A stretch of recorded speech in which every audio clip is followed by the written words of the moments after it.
Sarah Mitchell walked quickly across the college campus, her backpack slung over one shoulder as she headed toward the library. The autumn evening air was crisp, and most students had already retreated to their dorms or local hangouts. She preferred the quiet hours for studying, finding peace in the near-empty corridors and dimly lit pathways that crisscrossed the university grounds. At 21, Sarah had inherited her father's determination and her mother's gentle spirit.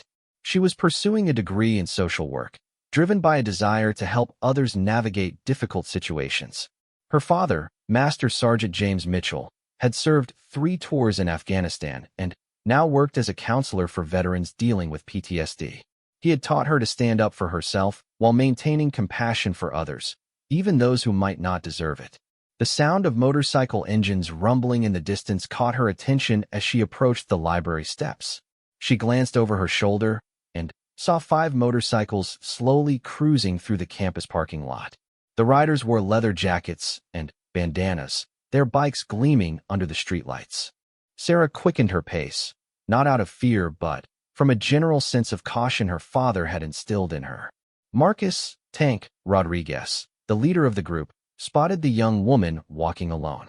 He had been riding with his crew for over 15 years, and they had developed a reputation for intimidating college students and demanding money or valuables.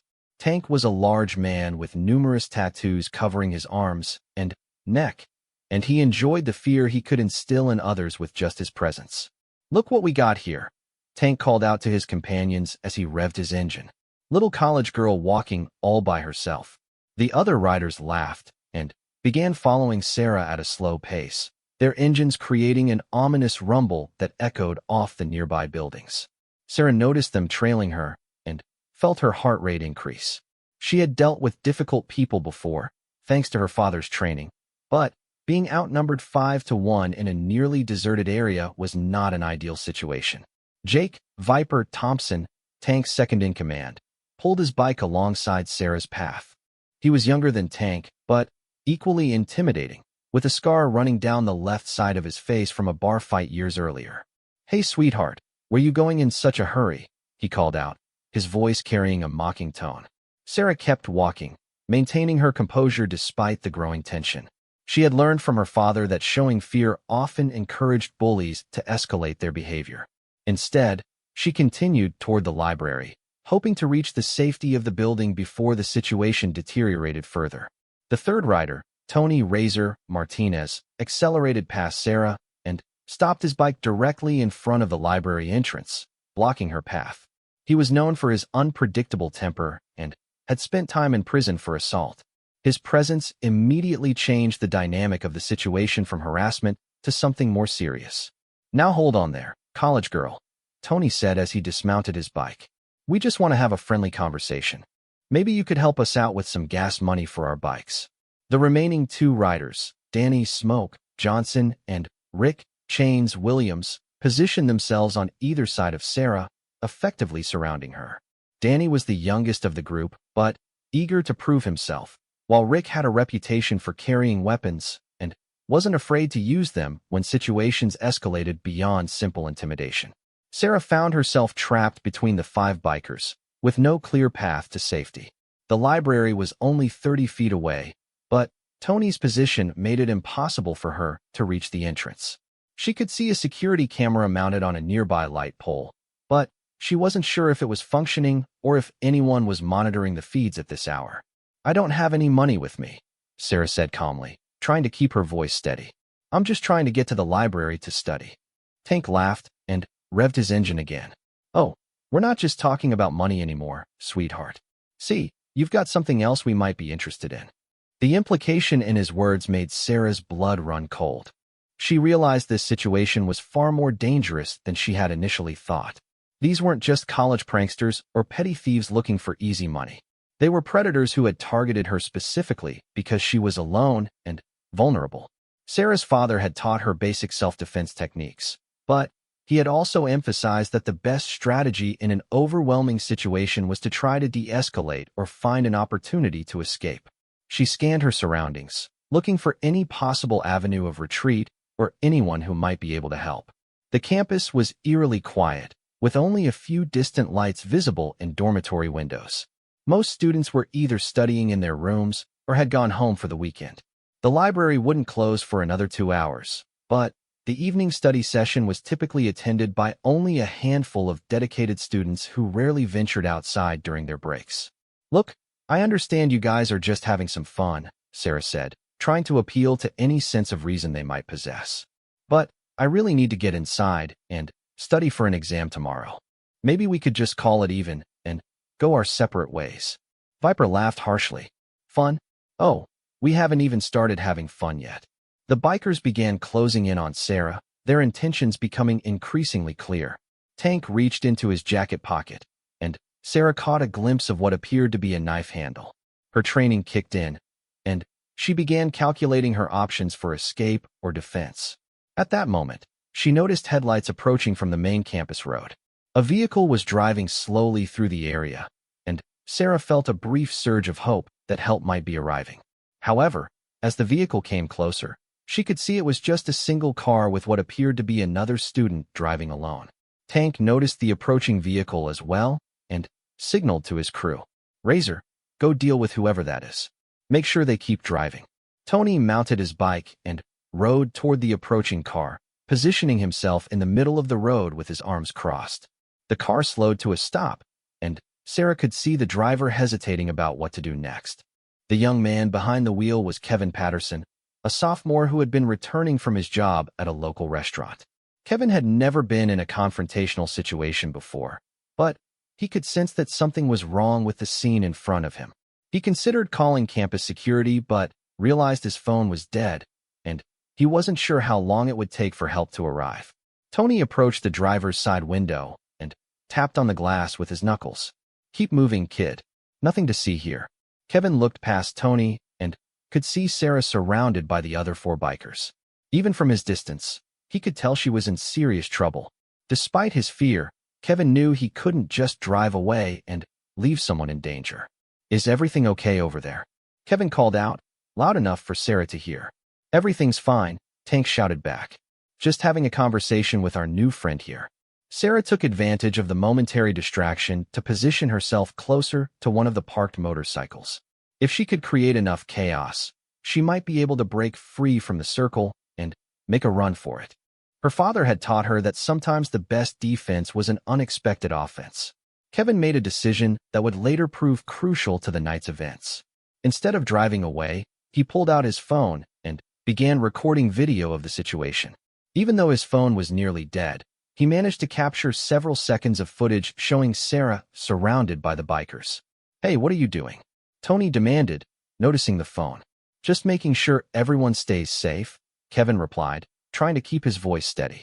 Tank realized that the situation was beginning to attract unwanted attention. While they had planned to intimidate Sarah into compliance, the presence of a witness with a recording device complicated matters significantly.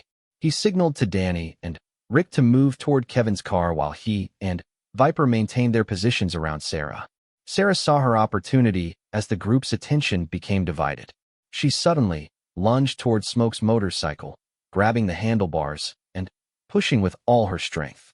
The heavy bike toppled over, crashing into Chaines's motorcycle and creating a domino effect that sent both bikes to the ground. The noise of crashing metal and shattering plastic echoed across the campus, and Sarah used the confusion to break free from the circle. She ran toward the library, hoping to reach the doors before the bikers could recover and pursue her.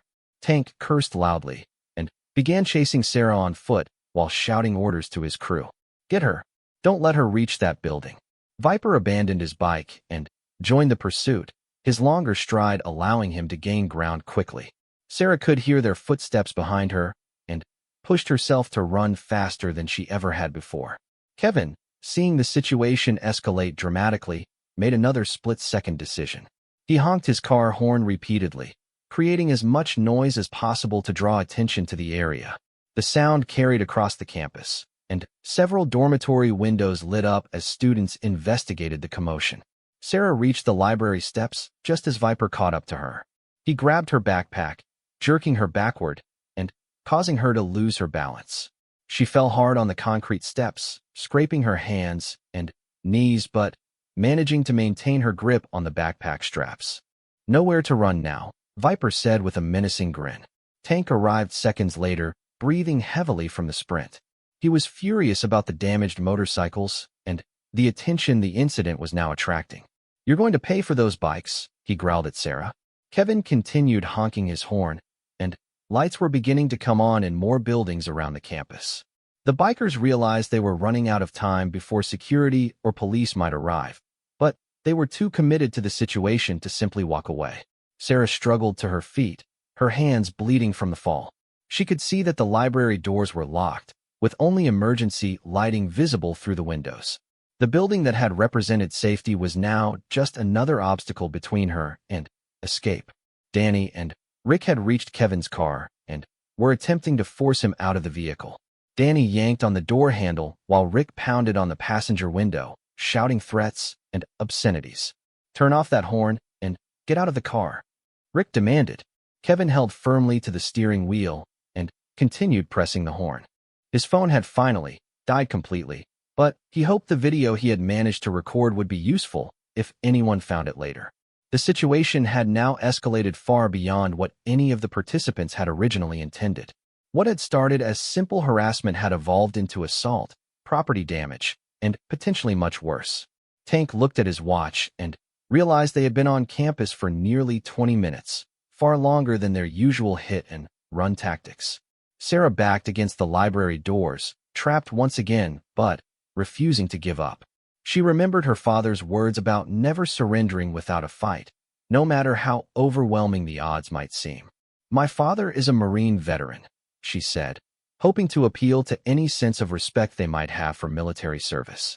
"He taught me that bullies only have power if people let them have it." Tank laughed mockingly. "Your daddy isn't here to protect you now, princess." The irony of his words would become apparent very soon, though none of them knew it yet. Sarah's father, Master Sergeant James Mitchell, had indeed taught his daughter to be strong and independent. But he had also taught her something else that would prove crucial in the coming minutes: how to activate the emergency alert system he had installed on her phone without anyone noticing. As Sarah stood against the library doors with the 5 bikers closing in on her again, she managed to press a sequence of buttons on her phone that sent an immediate distress signal to her father's number. The message included her exact GPS coordinates and a brief automated text indicating she was in immediate danger. 25 miles away, James Mitchell was finishing up his evening session with a group of veteran support group members when his phone buzzed with the emergency alert. The blood drained from his face as he read the message and saw his daughter's location. Within seconds, he was on his phone, making calls that would set in motion a response unlike anything the 5 bikers could have possibly imagined. Master Sergeant James Mitchell stared at his phone screen, his hands trembling slightly as he read the emergency alert from his daughter's device. The automated message was brief but terrifying. "Emergency, immediate danger, GPS coordinates attached." His military training immediately kicked in, suppressing the panic that threatened to overwhelm him and replacing it with the cold, calculated focus that had kept him alive through 3 combat deployments. James had installed the emergency alert system on Sarah's phone after she started college, knowing that young women on university campuses faced unique dangers. The system was military-grade technology, designed to send precise location data and vital signs monitoring directly to his phone in case of extreme distress. He had hoped never to see it activated. The GPS coordinates placed Sarah at the university library, and the timestamp showed the alert had been triggered less than 60 seconds ago. James knew he was 25 minutes away by car, driving at normal speeds. In an emergency situation, he could cut that time significantly, but it might still be too late. Without hesitation, James speed-dialed the first number in his emergency contact list. The phone rang twice before a gruff voice answered. Gunny Rodriguez speaking. "Miguel, it's James Mitchell. I need immediate assistance. Sarah's in danger at the university, and I'm too far away to help her in time." Gunnery Sergeant Miguel Rodriguez had served alongside James in Afghanistan and now worked as a private security contractor. He was currently finishing dinner with his family when the call came in, but the urgency in James's voice told him everything he needed to know. "Give me the details," Miguel said, already standing and reaching for his jacket. James quickly explained the emergency alert and shared Sarah's GPS coordinates. I'm calling in all available personnel. This is Code Red Miguel. Whatever's happening to my daughter, it's serious enough to trigger the panic system. Understood. I'm 15 minutes out from the university. I'll start moving now and coordinate with whoever else you can round up. As Miguel ended the call and grabbed his keys, James was already dialing the second number on his list. This call went to Sergeant First Class Antonio Tony Vasquez, a former explosive ordnance disposal specialist who now ran a successful construction company. Tony was working late in his office, reviewing blueprints, when his phone buzzed. Tony, it's James. Emergency situation with Sarah. I need you mobile and armed, heading to the university campus immediately. Tony had served 2 tours with James and had been present when Sarah was born 21 years ago. He considered her like his own daughter and didn't need any additional motivation to respond to the call. Already moving, Tony replied, grabbing his tactical vest from a locked cabinet in his office. What's the situation? Unknown threat level, unknown number of hostiles. Sarah triggered her emergency beacon 18 minutes ago. Miguel's en route, and I'm calling in everyone else. Copy that. I'll be there in 12 minutes. The third call went to Staff Sergeant Marcus Johnson, a former military police officer who now worked as a detective with the local police department. Marcus was off duty, watching television with his wife, when James's call interrupted their evening. Marcus, I'm calling in that favor you owe me. Sarah's in trouble at the university, and I need law enforcement response immediately. Marcus had worked with James on several cases involving veterans in crisis, and he understood the gravity of the situation immediately. I'm off duty, but I can coordinate with patrol units in that area. What do you need? I need you to get there personally and assess the situation.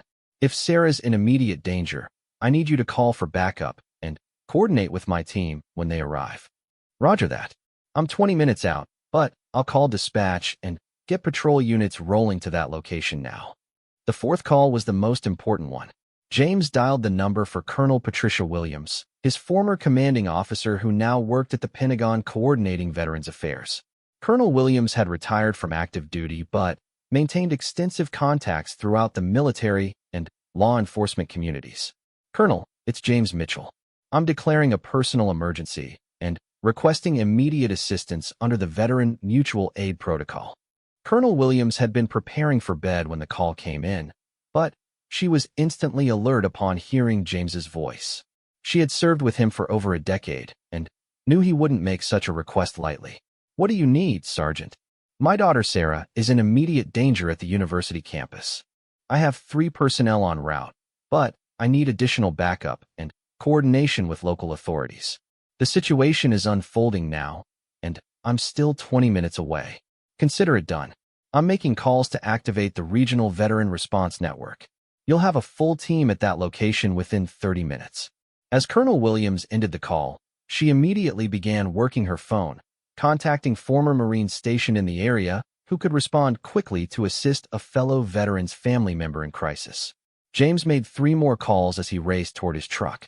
The first was to Sergeant David Park, a former combat medic who now worked as a paramedic and could provide medical support if needed. The second was to Corporal Lisa Chun, a former intelligence analyst who could coordinate communications and provide tactical support. The third was to Sergeant Robert Thompson, a former sniper who worked as a security consultant and could provide overwatch and reconnaissance. Each of these veterans dropped whatever they were doing and began moving toward the university campus. None of them asked questions beyond the basic tactical information they needed to respond effectively. The bond forged in combat created an unbreakable commitment to protect each other's families, regardless of the personal cost or inconvenience. Meanwhile, back at the university, Sarah's situation had continued to deteriorate. The 5 bikers had regrouped after the motorcycle incident and were now more aggressive than before. Tank was furious about the damage to the bikes and the attention the commotion had attracted.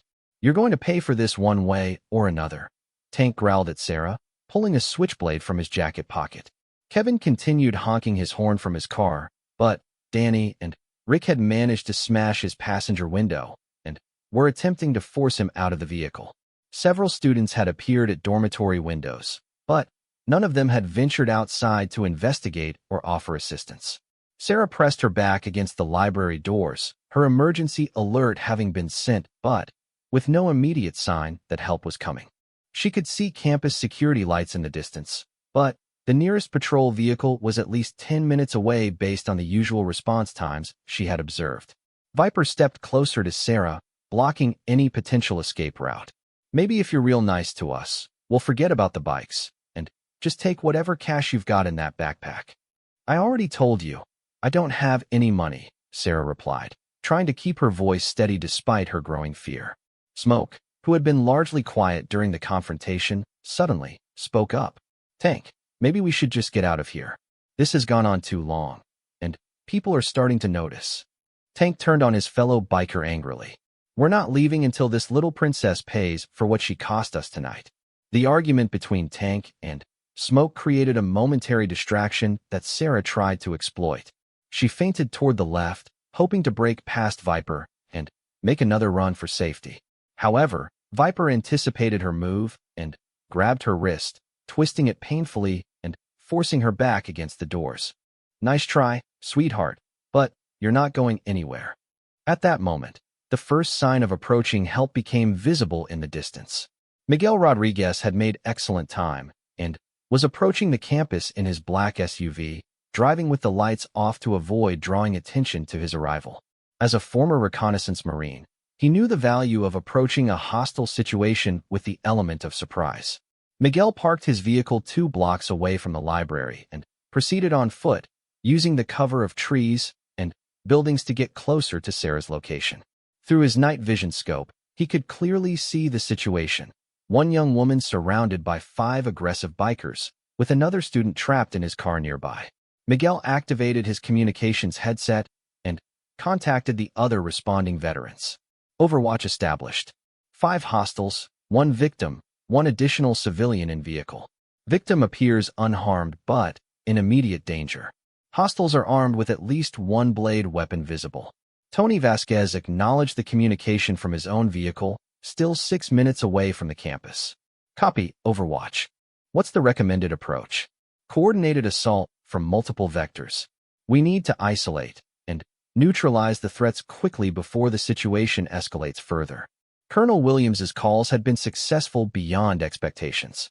Within 15 minutes of James's initial emergency call, she had contacted 8 additional Marines stationed within 30 minutes of the university. Each of them was now en route, armed and equipped for a tactical response. Detective Marcus Johnson had also made excellent progress.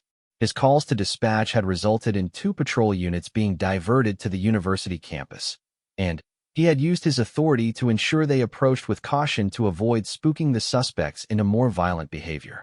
As the response network continued to mobilize, James Mitchell drove his truck at dangerous speeds toward the campus, his mind racing with worst-case scenarios.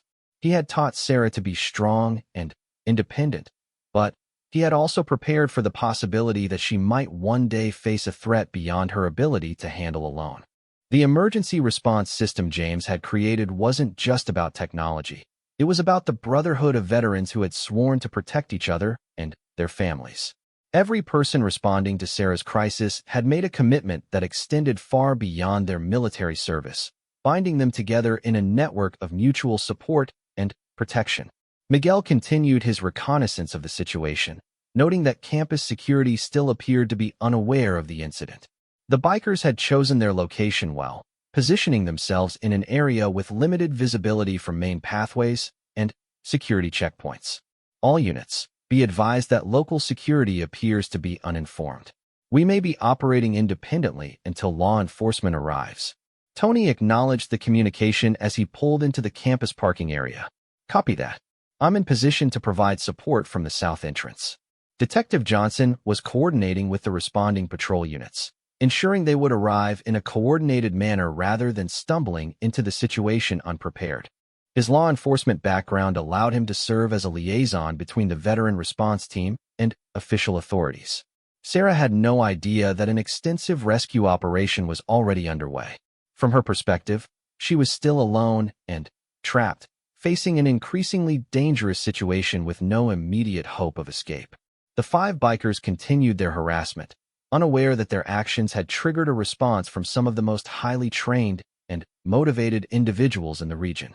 They had made the mistake of targeting the daughter of a Marine, and they were about to discover the consequences of that choice.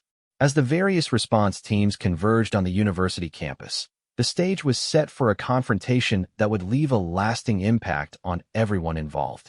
The sound of approaching vehicles began to echo across the campus as the Veteran Response Network converged on Sarah's location.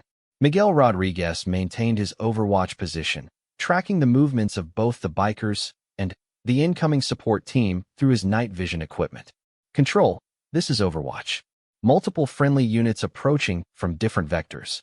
Hostiles remain focused on primary victim and appear unaware of incoming response. Detective Marcus Johnson's voice crackled through the communication system as he coordinated with local law enforcement. Be advised, 2 patrol units are approximately 3 minutes out. I'm establishing command post at the East Campus entrance to coordinate between military response and civilian authorities. Tank was becoming increasingly agitated as the situation dragged on longer than he had anticipated. The damaged motorcycles represented significant financial loss, and the presence of witnesses complicated their usual quick-strike tactics. This has gone on long enough, Tank announced to his crew. We're taking what we came for and getting out of here before campus security shows up. Sarah could sense the shift in the biker's demeanor from harassment to something much more dangerous. Her father's training had taught her to recognize escalation patterns, and she knew that the situation was reaching a critical point where violence would become inevitable. Viper tightened his grip on Sarah's wrist while Tank approached with the switchblade still visible in his hand. Empty your backpack right now, and then we'll discuss what else you might have to offer. At that moment, Tony Vasquez emerged from behind the science building, moving with the silent precision of someone trained in urban combat. He was approximately 50 meters from the confrontation, close enough to intervene quickly, but far enough away to avoid being detected by the bikers. Kevin Patterson, still trapped in his car with Danny and Rick attempting to force entry, suddenly noticed additional vehicles pulling into the campus parking areas. Unlike the typical student cars, these were dark SUVs and pickup trucks that moved with purposeful coordination. Hey, Kevin called out to Danny, pointing toward the approaching vehicles. Looks like campus security finally showed up. Danny glanced toward the parking area and saw what appeared to be multiple security vehicles converging on their location. Tank, he shouted. We've got company coming. Tank looked up from threatening Sarah and saw the approaching vehicles. However, these weren't typical campus security cars. They were larger, darker, and approaching with tactical precision that suggested military or law enforcement training. What the hell? Tank muttered, his attention momentarily diverted from Sarah. Sarah saw her opportunity and pulled hard against Viper's grip, managing to break free and stumble several steps away from the immediate threat. She wasn't out of danger yet, but the distraction had given her some breathing room. Miguel's voice came through the communication system with updated intelligence. Hostiles have noticed our approach. Primary victim has created some distance, but is still within threat range. Recommend immediate intervention before situation escalates further. The first of the response vehicles to arrive belonged to Sergeant David Park, the former combat medic. He pulled his truck into position to block one of the potential escape routes while maintaining cover for himself and his equipment. Tank realized that this wasn't campus security or local police arriving to break up a simple altercation. The coordination and equipment visible in the approaching vehicles suggested something much more serious. For the first time that evening, he began to feel genuinely concerned about the consequences of their actions. Razor, Smoke, get to the bikes. We need to get out of here now, Tank shouted. Tony Vasquez moved closer to the confrontation, using parked cars and landscaping features for cover. His construction company had given him extensive experience in tactical planning, but his military training provided the skills necessary for this type of direct action. Smoke and Chains ran toward their motorcycles, but quickly discovered that the damage from Sarah's earlier defensive action had rendered both bikes inoperable. Fluids leaked from damaged engines, and twisted metal made it impossible to start either vehicle. The bikes are dead, Smoke reported back to Tank. We're going to need another way out of here. The realization that their escape plan had been compromised sent panic through the biker group. They had expected to intimidate a college student, take whatever valuables she possessed, and disappear into the night. Instead, they found themselves facing an organized response from unknown opponents. Detective Johnson established radio contact with the approaching patrol units. This is Detective Johnson coordinating off-duty response. Multiple suspects holding college student against her while near the main library. Military veterans are providing support, but maintain command authority with responding officers. The first patrol car arrived at the campus entrance just as Corporal Lisa Chin pulled her vehicle into position near the library. As a former intelligence analyst, Lisa immediately began assessing the tactical situation and providing coordination support to the other responding veterans.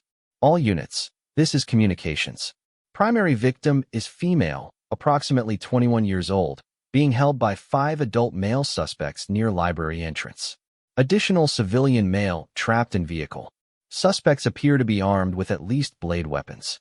Sarah could see that help was arriving, but she was still within reach of the bikers who were becoming increasingly desperate as their situation deteriorated. Tank grabbed her backpack strap and pulled her back toward the group. You're coming with us, Tank announced. Whatever's happening here, you're our ticket out. The decision to take Sarah as a hostage represented a critical escalation that immediately changed the response parameters for everyone involved. What had been a rescue operation now became a hostage situation requiring more sophisticated tactics and coordination. Miguel adjusted his position to maintain visual contact with the primary threat while communicating the changed circumstances to the response team. All units, suspect has taken primary victim as hostage. Situation now requires tactical precision to avoid harm to civilian.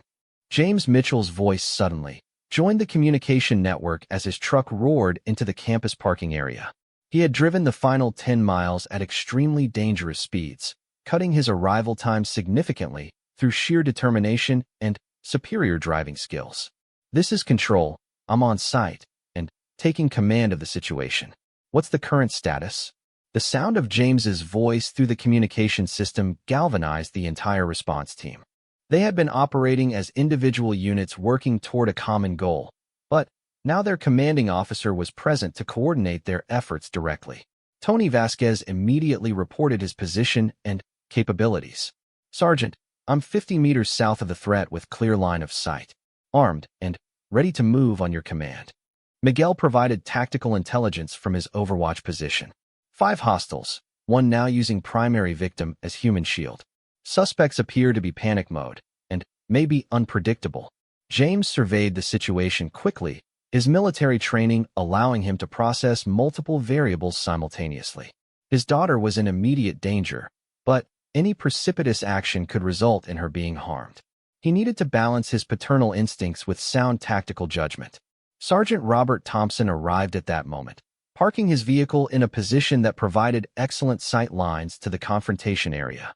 As a former sniper, Thompson immediately began setting up his rifle with a telescopic scope, preparing to provide precise fire support if the situation required it. Control, this is Longshot. I have clear visual on all hostiles and can provide precise engagement capability if authorized. The arrival of a sniper changed the tactical equation significantly. Thompson's presence meant they could neutralize specific threats without endangering Sarah, assuming they could create the right opportunity. Detective Johnson coordinated with the arriving patrol officers, ensuring they understood the complexity of the situation and the presence of veteran support personnel. The responding officers were experienced but had never worked with such an organized civilian tactical team. Tank was now completely surrounded, though he didn't yet realize the full extent of the response arrayed against him. From his perspective, he could see several vehicles and what appeared to be security personnel, but he had no idea that he was facing former Marines with combat experience and sophisticated equipment. Stay back, Tank shouted, pulling Sarah closer to him with the knife visible near her throat. Anyone comes closer, and the girl gets hurt. Sarah felt the cold metal of the blade near her neck and forced herself to remain calm. Her father had taught her that panic in a hostage situation could be fatal, both for the victim and for those attempting a rescue. She needed to trust in the training he had given her and wait for the right opportunity to act. Kevin Patterson, still trapped in his car, but no longer being actively threatened by Danny and Rick, managed to restart his vehicle. The two bikers who had been harassing him had abandoned their positions to regroup with Tank, leaving Kevin free to move his car out of immediate danger. James Mitchell activated his vehicle's public address system, preparing to initiate direct communication with the hostage-taker. His years of experience counseling troubled veterans had taught him negotiation techniques that might be applicable to this situation. "This is James Mitchell," his amplified voice carried across the campus area. "I want to talk to whoever's in charge over there." Tank looked around frantically, trying to identify the source of the voice while maintaining his grip on Sarah. He could see multiple vehicles positioned around the area, but the coordination and equipment suggested this wasn't a typical law enforcement response. "Who are you people?" Tank shouted back. "This is just a misunderstanding." "The misunderstanding," James replied through the PA system, "is that you thought you could threaten my daughter without consequences." The realization that they had targeted the daughter of someone with significant resources and connections hit Tank like a physical blow. He looked at Sarah with new understanding, recognizing that this young woman wasn't a random victim, but someone whose family had the capability to mount this type of response. Sarah felt a mixture of relief and apprehension as she heard her father's voice. She was grateful that help had arrived, but she also knew that her father's protective instincts might lead him to take risks that could endanger both of them.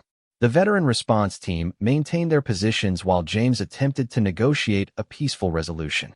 However, each member was prepared to act immediately if Tank showed any indication of harming Sarah. Colonel Williams's coordination efforts had been successful beyond expectations. In addition to the veterans already on scene, she had arranged for additional backup units that were approaching the campus as the standoff continued. The stage was set for a confrontation that would test the skills, training, and judgment of everyone involved. Sarah's life hung in the balance, while Tank and his crew faced the overwhelming realization that they had made a catastrophic error in judgment by targeting the daughter of a Marine. The tension in the air was palpable as James Mitchell stepped out of his vehicle, his hands visible and empty to avoid escalating the situation further. His daughter's life depended on his ability to manage this crisis with the same precision he had used in combat situations overseas. Tank's grip on Sarah remained firm, but James could see the fear beginning to replace the bravado in the biker's eyes. The man had expected to intimidate a college student and escape unnoticed, not face a coordinated response from trained military personnel. "Let's talk about this reasonably," James said, his voice carrying the authority of someone accustomed to command. "Right now, you're looking at harassment charges, maybe assault. But if you hurt my daughter, this becomes something entirely different." The sound of additional vehicles arriving drew Tank's attention to the campus perimeter. 6 more black SUVs were pulling into coordinated positions around the library area, each one disgorging personnel who moved with military precision. These were the additional Marines that Colonel Williams had contacted through the veteran network. Smoke looked around frantically at the growing number of response personnel. "Tank, this is way beyond anything we signed up for. We need to get out of here now." "Shut up," Tank snapped, his knife hand trembling slightly as the stress of the situation mounted. "I'm thinking." Sarah could feel Tank's increasing desperation and knew that desperate people made unpredictable choices. She remained as still as possible while watching for any opportunity to create distance between herself and the blade. Sergeant Thompson maintained his sniper position, his rifle trained on Tank with mathematical precision. Through his scope, he could see the exact placement of the knife and calculate the precise shot that would neutralize the threat without endangering Sarah. "Control, this is Longshot," Thompson reported through the communication system. "I have a clean shot when you give the word." James weighed his options carefully. A sniper shot would end the immediate threat, but it also carried risks that he preferred to avoid if peaceful resolution remained possible. "Hold position, Longshot. Continue monitoring, but do not engage without direct authorization." Detective Johnson coordinated with the patrol officers to establish a perimeter that would prevent the bikers from escaping while ensuring civilian safety. His law enforcement background proved invaluable in managing the intersection between military tactics and civilian authority. Miguel Rodriguez adjusted his overwatch position to provide better coverage of the additional bikers who were showing signs of considering independent action. Danny and Rick had moved away from the primary confrontation and appeared to be looking for escape routes. Control, two hostiles attempting to break contact and establish independent movement. Should we intercept? James considered the tactical implications of allowing some of the bikers to escape versus maintaining focus on the immediate threat to Sarah. Negative. Contain but do not engage unless they pose direct threat to civilians. Tank's voice cracked with stress as he addressed James directly. Look, man, I don't want to hurt your daughter. This whole thing got out of hand. Maybe we can work something out. I'm listening, James replied, recognizing the opening for negotiation. What do you want? We want safe passage out of here. No arrests, no charges, and we disappear forever.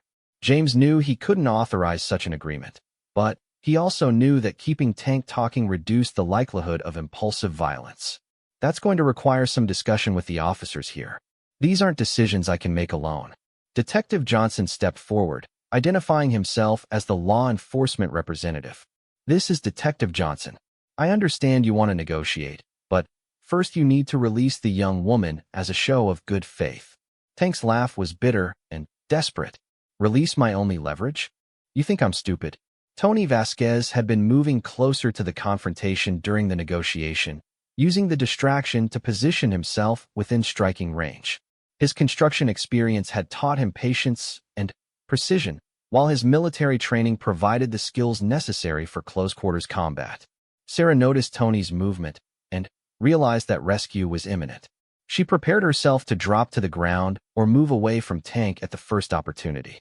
Her father had taught her to be ready to act when help arrived, not to freeze up at the critical moment. The additional Marines who had arrived with the SUVs were now in position around the entire area. Former Staff Sergeant Williams, former Corporal Jackson, former Sergeant Davis, and 3 other veterans formed a tactical perimeter that made escape impossible for the bikers. Colonel Williams arrived in her own vehicle, immediately taking charge of coordinating between the veteran response team and official authorities. Her Pentagon experience had taught her how to manage complex situations involving multiple agencies and jurisdictions. Detective Johnson, Colonel Williams addressed the law enforcement representative. I recommend we coordinate our approach to ensure optimal outcome for all involved parties. Tank realized that the number of personnel surrounding him had grown far beyond anything he could handle. What had started as 5 bikers intimidating a college student had evolved into a standoff against what appeared to be a small army of trained professionals. This is insane, Tank shouted, his voice echoing off the library building. All this for one college girl. James stepped closer, maintaining eye contact with Tank while positioning himself for potential action. That college girl is my daughter. She represents everything I fought to protect during 3 tours in Afghanistan. So yes, this level of response is exactly what someone should expect for threatening her. The weight of James's words settled over the confrontation area. Tank began to understand that he hadn't just attacked a random student. He had targeted someone whose family possessed both the capability and the commitment to respond with overwhelming force. Sarah spoke for the first time since the negotiations began, her voice steady despite her circumstances. Dad, I'm okay. Do what you need to do. Her calm demeanor surprised Tank and reinforced to everyone present that James had raised his daughter to be strong under pressure. This wasn't a helpless victim but a young woman who understood the situation and trusted in her father's ability to resolve it. Smoke made a decision that would prove crucial to the eventual resolution. He stepped away from the other bikers and raised his hands in surrender. I'm done with this. I want to surrender to the police. His action created a crack in the group solidarity that Tank had been depending on. Rick and Danny looked at each other uncertainly, realizing that their situation was hopeless and their leader's judgment had led them into an impossible position. Anyone else who wants to surrender should do so now, Detective Johnson announced. Step away from the situation and get on the ground with your hands visible. Rick followed Smoke's example, walking slowly away from the confrontation with his hands raised. I surrender. I don't want any part of this anymore. Tank watched 2 of his crew abandon him and felt his position deteriorating rapidly. He was now effectively alone with only Viper and chains remaining loyal. But even they appeared to be reconsidering their commitment to the situation. Tony Vasquez used the distraction of the surrendering bikers to move into final position for intervention. He was now within 10 feet of Tank and Sarah, close enough to act decisively when the opportunity presented itself. James continued his psychological pressure on Tank. You're running out of support and options. Let my daughter go, and we can end this peacefully. Continue down this path, and you'll face the consequences of threatening a Marine's family. The sound of sirens in the distance indicated that additional law enforcement was arriving to support the operation. Tank realized that even if he could escape the immediate confrontation, he would never be able to outrun the extended response that was now arrayed against him. Viper, seeing the futility of their situation, made his own decision. Tank, this is over. Let her go before someone gets killed. Tank looked around at the overwhelming force surrounding him, the abandoned loyalty of his crew, and the determined face of the Marine father whose daughter he was threatening. For the first time that evening, he began to seriously consider surrender. What guarantee do I have that your people won't just shoot me the moment I let her go? Tank asked. James stepped closer, his voice carrying the authority of absolute conviction. You have the word of a United States Marine that you'll be treated according to law if you release my daughter unharmed. But if you hurt her, all bets are off. Sarah felt Tank's grip loosening slightly as he contemplated his options. She remained ready to move, but didn't want to trigger a violent response through premature action. Detective Johnson added his voice to the negotiation. Sir, you have my guarantee as a law enforcement officer that you'll be processed through proper legal channels if you surrender peacefully. Tank looked at the knife in his hand and then at Sarah's face. He could see strength rather than fear in her eyes, and he realized that threatening her had been a fundamental miscalculation from the beginning. If I let her go, what happens to me? James answered honestly. You'll be arrested and charged with the crimes you've committed tonight. But you'll be alive, and you'll have the chance to face those consequences like a man. The simplicity and honesty of the answer seemed to resonate with Tank. He had expected threats, negotiations, or complex bargaining. Instead, he faced the straightforward choice between surrender and escalation. Tony Vasquez tensed for action as he sensed the critical moment approaching. Through hand signals visible to the other team members, he indicated his readiness to intervene immediately if negotiations failed. Tank made his decision. With a sudden movement that caused every weapon in the area to train on him, he stepped back from Sarah and dropped the knife to the ground. Okay, he said, his voice barely audible. I surrender. Sarah immediately moved away from Tank, running toward her father as Detective Johnson and 2 patrol officers moved in to secure the surrendering suspect. The veteran response team maintained their positions until all threats were confirmed neutralized. James embraced his daughter, feeling the overwhelming relief of a successful rescue operation. Are you hurt? He asked, checking her for any signs of injury. I'm okay, Dad. I knew you'd come. The aftermath of the incident involved extensive debriefing, evidence collection, and coordination between military personnel and civilian authorities. All 5 bikers were arrested and charged with various crimes ranging from harassment to assault to attempted kidnapping. Kevin Patterson provided his video evidence and witness testimony, playing a crucial role in ensuring the prosecution of the suspects. The university implemented enhanced security measures in response to the incident. The veteran response network that had assembled so quickly demonstrated the enduring bonds of military service and the commitment to protect each other's families. The successful resolution of Sarah's crisis strengthened those bonds and provided a model for future emergency responses. Sarah returned to her studies with a deeper appreciation for the sacrifices her father had made during his military service and the network of support that surrounded their family. The incident had been terrifying, but it had also demonstrated the power of preparation, training, and the unbreakable commitment of those who had served their country. Tank and his crew faced justice for their crimes, but they also learned a lesson about the consequences of threatening those who are protected by people willing to risk everything for their safety. The overwhelming response to their actions sent a clear message throughout the criminal community about the risks of targeting military families. The university campus returned to normal, but The legend of the night when 5 bikers faced off against an army of Marines became a story that would be told for years to come, serving as both a warning to potential predators and a testament to the enduring strength of the military brotherhood.